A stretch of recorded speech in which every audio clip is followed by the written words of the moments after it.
একজন আল্লাহর ওলি হওয়ার জন্য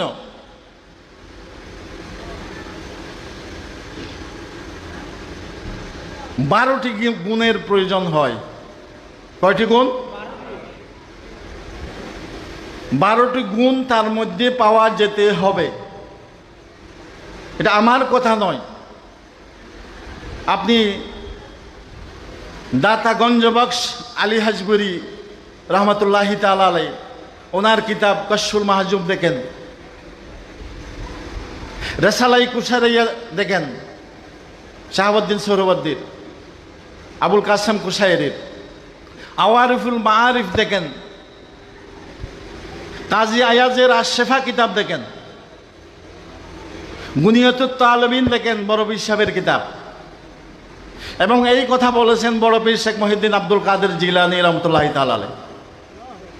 আমি সেখান থেকে বলছি, মুখস্থ বলি, নোট করেছি, দেখতে হবে না ইনশাআল্লাহ।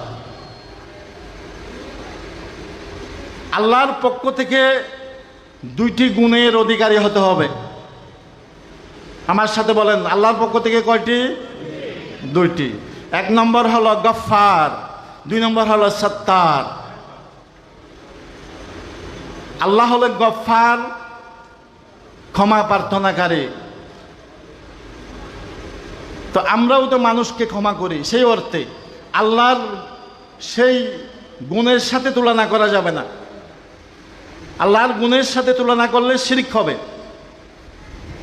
আমরা যেমন মানুষকে ক্ষমা করি, কেউ আমার সাথে বেয়াদবি করলো, কেউ আমার সাথে দুশ্মনী করলো, হিংসা করলো, কষ্ট দিল, তাকে ক্ষমা করে দেওয়া, এই বৈশিষ্ট্য একজন আল্লাহর ওলির মধ্যে থাকতে হবে। আমার কথা বুঝেছেন? 2 নম্বর সত্তার, কোনো মানুষ যদি দোষ করে ওই মানুষের দোষ গোপন করতে হবে। কি করতে হবে?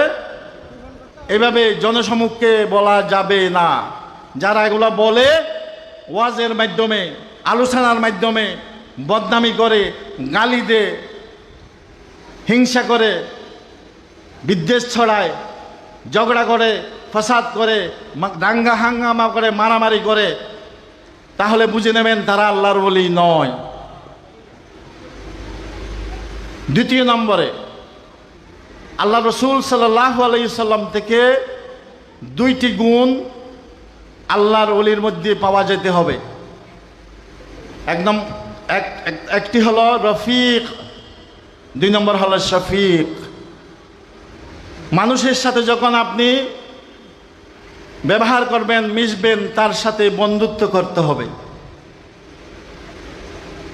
তার সাথে কি করতে হবে? আমার মুখে মুখে বলেন, বন্ধুত্ব করতে হবে। 2 নম্বরে শফিক। শফিক মানে দয়া করা, মেহেরবানি করা, সাহায্য করা, সহযোগিতা করা। মানুষকে দয়া করতে হবে, সাহায্য করতে হবে, সহযোগিতা করতে হবে।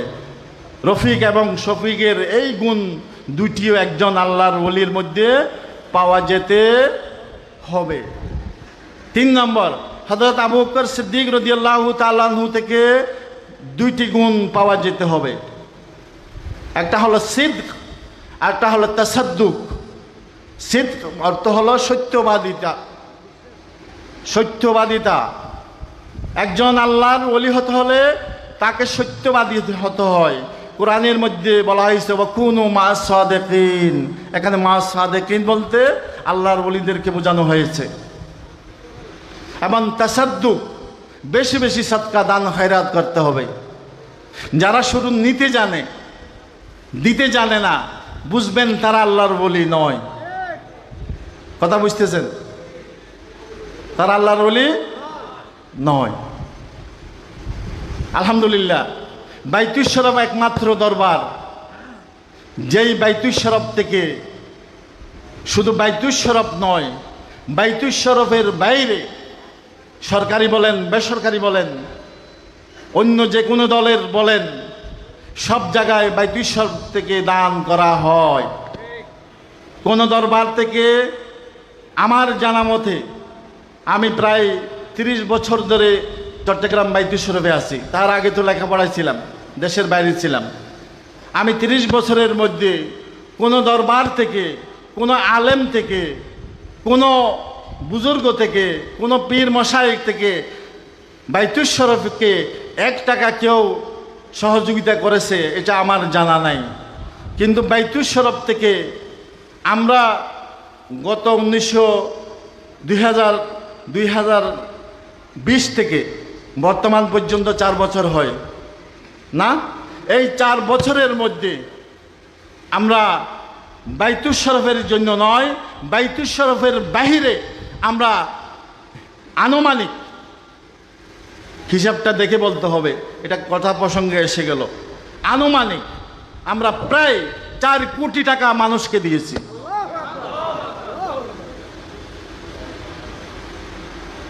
এটার নাম বাইতুল শরফ। এটার নাম কি? বাইতুল শরফ। আমি নাম বলে খাটো করতে চাই না, সেই জন্যে আমি কাদেরকে দিয়েছি, কোন প্রতিষ্ঠানকে দিয়েছি, সেই জন্য আমি নাম বলছি না। এটা নামি দামি প্রতিষ্ঠান, নাম বললে সবাই চিনবে। এটা তো আমরা নামের জন্য দিই নাই, এটা আমি উদাহরণস্বরূপ কথাটা বুঝালাম। যাই হোক, তাহলে প্রথম খলিফা আবু বকর সিদ্দিকের কয়টা গুণ? 2টা গুণ একজন আল্লাহর ওলির মধ্যে পেতে হবে। আবার হযরত উমরে ফারুক রাদিয়াল্লাহু তাআলা আনহু থেকে 2টা গুণ পাওয়া যেতে হবে। কয়টা গুণ? সুজাত, আদল, বীরত্বের মতো হুঙ্কার দিতে হবে। দাউদ হায়দার, তসলিমা নাসরিন, সালমান রুশদি, যারা আল্লাহর রসুলের বিরুদ্ধে কথা বলেছেন, আল্লাহর বিরুদ্ধে কথা বলেছেন, কোরআনের বিরুদ্ধে কথা বলেছেন, একমাত্র কেবলমাত্র বাইতুল শরফ থেকে আওয়াজ দেওয়া হয়েছে, কোন দরবার থেকে আওয়াজ দেওয়া হয়নি।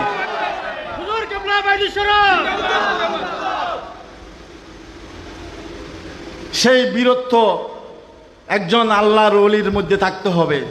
যদি সে প্রকৃত আল্লাহর ওলি হয়, তাহলে দুনিয়াতে আল্লাহ ছাড়া, নিজের মাতা পিতা ছাড়া কাউকে ভয় করা যাবে না। হায়াত মৌতের মালিক আল্লাহ। দ্বিতীয় নম্বর হলো আদল। এখানে আদল বলতে ইনসাফকে বোঝানো হয়েছে।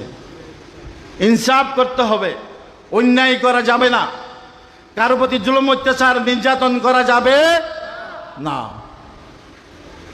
ইনসাফ করতে হবে, ইনসাফ প্রতিষ্ঠা করতে হবে। এই হযরত উমর ফারুক রাদিয়াল্লাহু তাআলা আনহুর 2টি গুণ যার মধ্যে পাওয়া যাবে, সেই আল্লাহর ওলি। এবার আসুন হযরত উসমান গনি, ওনার থেকে 2টি বৈশিষ্ট্য পাওয়া যেতে হবে। সেটা এক নম্বরটা হলো সাখাওয়াত, আরেকটি হলো হেলম। সাখাওয়াত, হেলম। সাখাওয়াত মানে বেশি বেশি দান করা। যখন তবুকের যুদ্ধের জন্য আল্লাহ রসুল ডাক দিলেন, সবচেয়ে যিনি ইসলামের জন্য দান করেছেন তিনি হলেন হযরতে উসমান গনি রাদিয়াল্লাহু তাআলা আনহু। সেই রকম দানশীল হতে হবে, সেরকম দানশীল হতে হবে। আল্লাহর ইজ্জতের কসম, কোন বহিল আল্লাহর ওলি হয় না, হয় না, হয় না।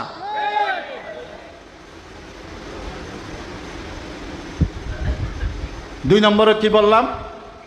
হেলম। এটাকে উর্দুতে বলে বুর্দবারি। বুর্দবারির বাংলা কি হবে স্যার? সহনশীল। সহনশীল বুঝেন? সহনশীল কি? ধৈর্যের অর্থে। জি, এটা তো কঠিন হচ্ছে, সহজ বলবেন না? যে কোনো আপদ বিপদ বলা মুসিবতে আপনাকে নম্র হতে হবে, আপনাকে ভদ্র হতে হবে, আপনাকে কি হতে হবে? নরম হতে হবে। কথা বুঝতেছেন?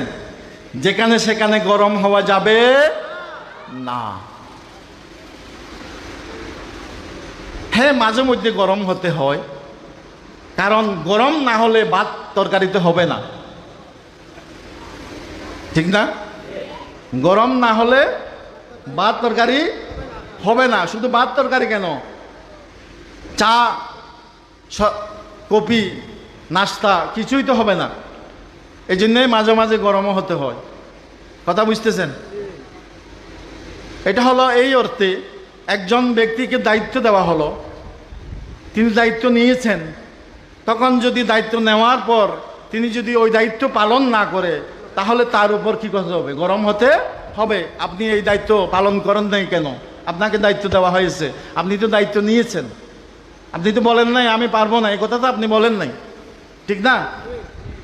যেমন এখানে দায়িত্ব দেওয়া হয়েছে, এই যে পটিয়ার আঞ্জুম ইত্তেহাদ, আঞ্জুম নওজোয়ান, চট্টগ্রামের ইত্তেহাদ নওজোয়ান যারা দায়িত্ব পালন করেছে, তারা যদি দায়িত্ব পালন না করত, তাহলে এই সুন্দরভাবে মাহফিলটি হতো?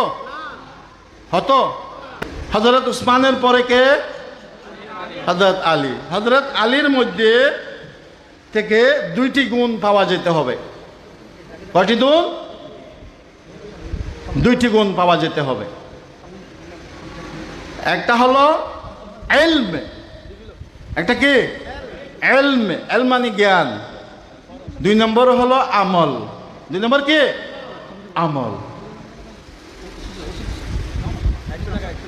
একজন আল্লাহর ওলি হতে হলে কমপক্ষে, মুহাদ্দিসিনে কেরাম বলেছেন, মুফাসসিরিনে কেরাম বলেছেন, কমপক্ষে তাফসীরে জালালাইন পড়াতে পারে, মিশকাত শরীফ পড়াতে পারে, এতটুকু তার মধ্যে জ্ঞান থাকতে হবে। কথা বুঝতেছেন? বুঝেছেন সবাই? কি বললাম?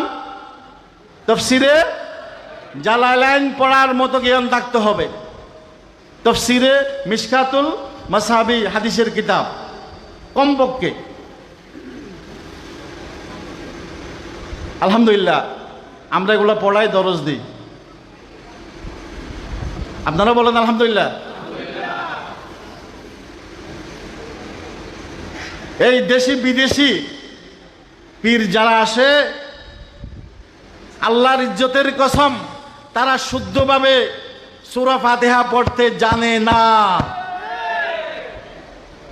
তারা আবার কিভাবে শেখে তরিকত হয়? অন্য কথা বাদেই দিলাম, সূরা ফাতিহা শুদ্ধ করে পড়তে পারে না। তাহলে কয়টা গুণ পেলাম? কয়টা গুণ? 12টা গুণ।